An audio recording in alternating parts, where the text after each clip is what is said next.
Saya pengen bertanya aja dan jaluk jujuri konco-konco. Anda pernah membayangkan enggak kalau Anda hidup di zaman Nabi, ikut Nabi atau Abu Lahab? Loh, Anda bisa tertawa begini karena Anda sudah tahu kebenarannya. Gampang Anda ngomong, oh yo mesti Kanjeng Nabi, saiki kowe ngomong ngono kuwi. Bayangkan, ini menurut saya salah satu kemampuan penting yang harusnya menurut saya penting dimiliki oleh manusia. Kemampuan untuk tidak menggunakan pengetahuannya 100%. Kalau saya tidak tahu gini gimana ya keputusanku? Kalau saya tidak tahu ini gimana ya keputusan? Itu ngetes beneran dalam diri Anda. Kalau sekarang Anda tanyain ikut Nabi atau Abu Lahab, jawabannya simple. Kalau dalam sejarah sudah jelas kok yang jahat Abu Lahab, yang baik Kanjeng Nabi.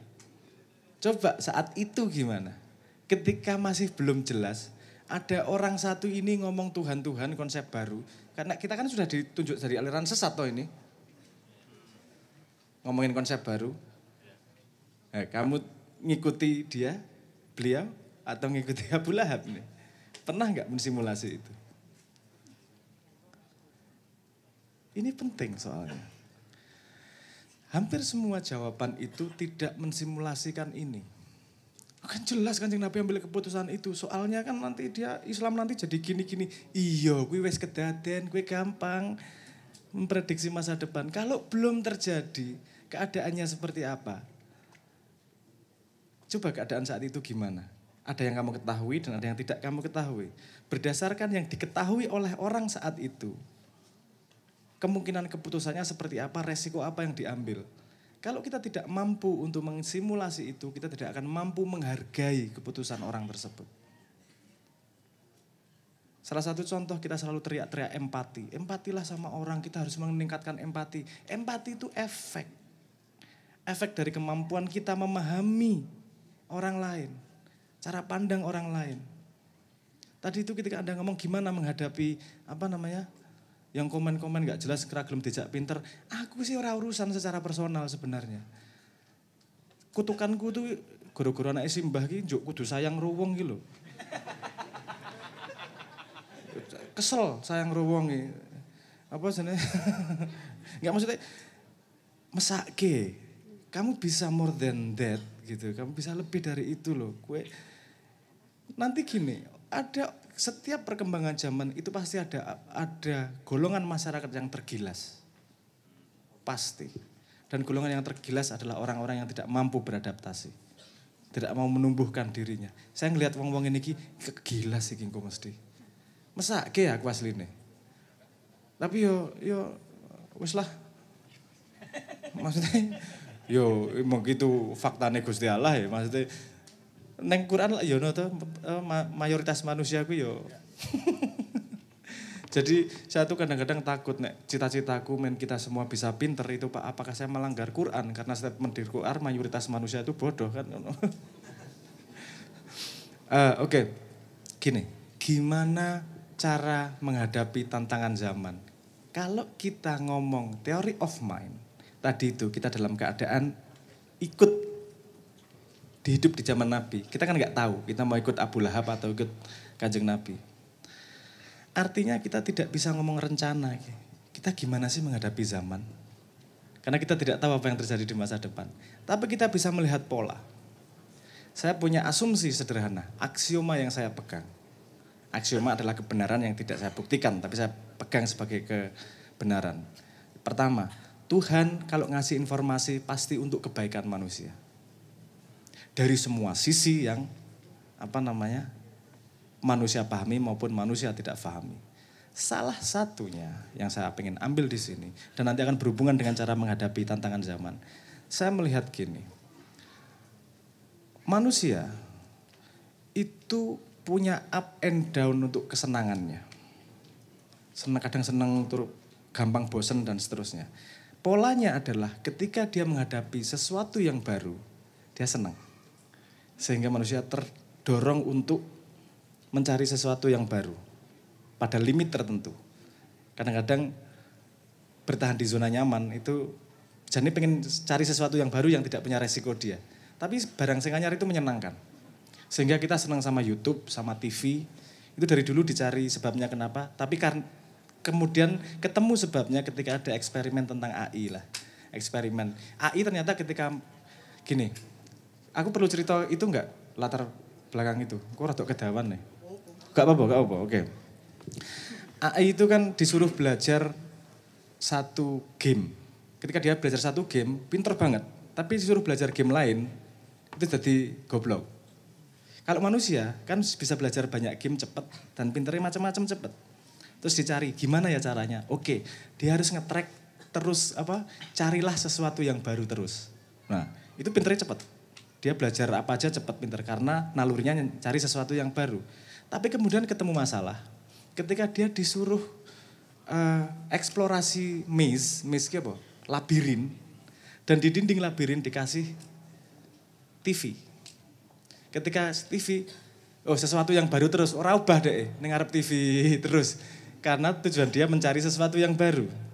Sesuatu yang baru, ya wis mandek ning ngarep TV. Dan itu menjadi eksplorasi terhadap jawaban kenapa manusia adiksi sama TV, sama YouTube, sama TikTok. Karena kita mendapat sesuatu yang baru yang terus di situ. Nah, kemudian saya melihat pola ke belakang. Kalau pola dasarnya adalah manusia pengen sesuatu yang baru, Tuhan pasti menginjek itu ke manusia dengan perintah-perintahnya agar kita nyari sesuatu yang baru terus itu. Oke. Sesuatu yang baru itu ada beberapa dasarnya. Selera, kebutuhan, dan hal-hal yang lain lah. Dan kita susah menentukan yang mana nih. Oke, Tuhan kasih sesuatu yang baru. Artinya gini. Habis ini ada sesi tanya jawab. Nek omongan saya rodok ruwet. Saya berusaha selambat mungkin ini. Ruwet ditanyakan agar kita lebih jelas. Ada pola yang namanya adventure, petualangan dari semua nabi. Nabi Musa petualangan, Nabi Nuh petualangan, hampir semua nabi itu petualangan. Apa intisari petualangan? Adalah dia menemukan sesuatu yang baru karena megangin yang namanya morality. Entah ke depan jadinya seperti apa, saya ikuti yang namanya moral ini. Efeknya, dia menemukan sesuatu baru yang disediakan oleh Tuhan. Karena dia ngikuti caranya Tuhan. Sebagai manusia dia menjadi fulfill, terpenuhi karena ada tantangan-tantangan baru terus. Dan arahnya menjadi benar karena dia mengikuti tonggak moralitas yang diberikan oleh Tuhan. Cara menghadapi tantangan zaman, cara paling sederhana. Kenapa saya ngomong paling sederhana? Karena setiap manusia juga punya level abstraksi yang berbeda. Cara paling sederhana adalah pegangi yang kamu anggap benar, yang sama Tuhan, cekeli terus. Karena nanti di tengah jalan kamu akan tabrakan sama orang yang tidak setuju, yang susah kayak ngadepinya. Dan justru itulah petualangan yang sesungguhnya.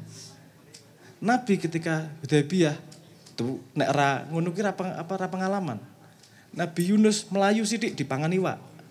Ora wani ngadepi adventure-nya. Hidup pasti susah. Kamu mau ngikuti Abu Lahab mesti ya susah. Ya, Anda carilah dagelan ki salah satu filosof yang jadi disebut sebagai bapak eksistensialisme, Kierkegaard. Gitu kan dia ngomong, aku seneng nek mau coba eksplorasi otaknya.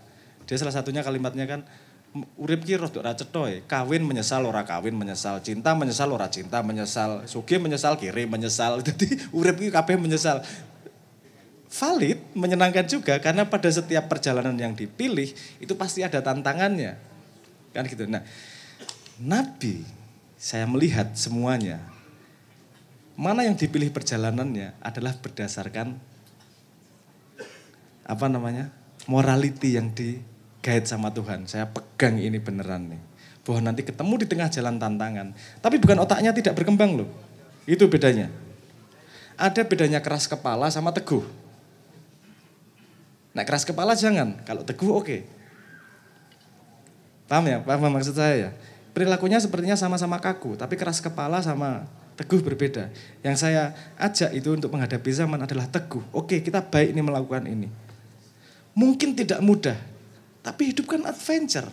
daripada petualangan yang saya karang sendiri yang akan saya sesali, saya tak pegangan sama Tuhan, akan dihadapkan sebuah petualangan yang diberikan oleh Tuhan, hasilnya apapun Tuhan insya Allah terharu. Ngaku ngikutin jenengan kok. Loh, intinya kan ya kuwi, goleki terharune Gusti Allah. Kowe arep modal apa mlebu surga? Kenceleng werange, iya arep modal surga piye kon iku. Enggak, maksudnya kan cari terharunya. Oke, wis aku ki ceklan iki. Dianggap goblok karo wong, oh oke enggak masalah. Penderitaan dikasih komen wong-wong goblok itu tidak seberapa dibanding ditimpuk sama tinjanya unta kan. Gitu kalau ngomong gitu. Tapi pola dari semua nabi menurut saya melihatnya adalah keteguhan untuk mengalami sebuah petualangan hidup dari satu guide tertentu. Nah, menurut saya Simbah melakukan itu seumur hidupnya. Dihujat sana sini, di mana, di petualangan Simbah luar biasa. Karena megangin sebuah value yang dia yakini. Banyak yang tidak setuju, mesti wong jenengin donya kok. Rasa menungso, Gusti Allah we banyak yang tidak setuju. Nabi we banyak yang tidak setuju, apalagi kita manusia biasa. Nabi-nabi dikancani Jibril. Kowe kancane demit padha karo aku. Kancanine Lucifer. Piye ya oke lah, Baphomet ono. Ngerti aku konstelasi demit-demit metal apa demit-demit sing apa. Tapi intinya saya melihat garis merah itu. Kalau pertanyaannya bagaimana menghadapi zaman, true to yourself. Pegang, kalau kamu tidak bisa memegang, kumpul sama orang yang memegang yang kamu nyaman. Dan ikuti kelompok itu, wong soleh kumpulono dari para wali.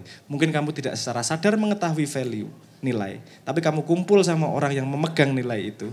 Sehingga hidupmu juga dalam tanda petik ditata bersama oleh komunitas tersebut. Wes melu komunitas iki ngelakoni tak lakoni wes. Susah.